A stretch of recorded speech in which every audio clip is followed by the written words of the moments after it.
l'ennui.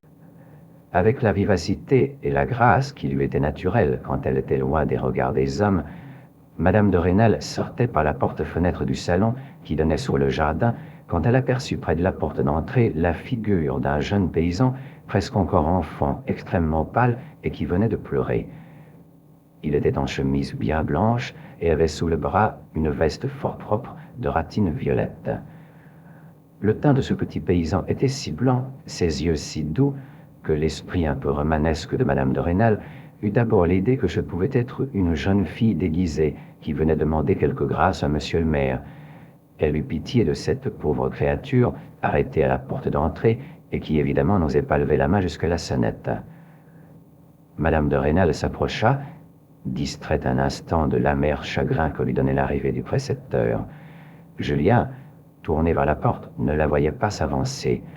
Il tressaillit quand une voix douce dit tout près de son oreille « Que voulez-vous ici, mon enfant ?» Julien se tourna vivement et, frappé du regard si rempli de grâce de Madame de Rênal, il oublia une partie de sa timidité.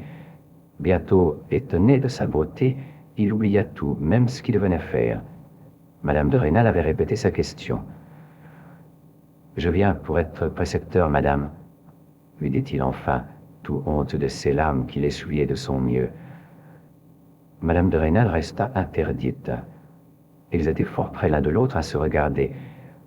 Julien n'avait jamais vu un être aussi bien vêtu, et surtout une femme avec un teint si éblouissant, lui parler d'un air doux.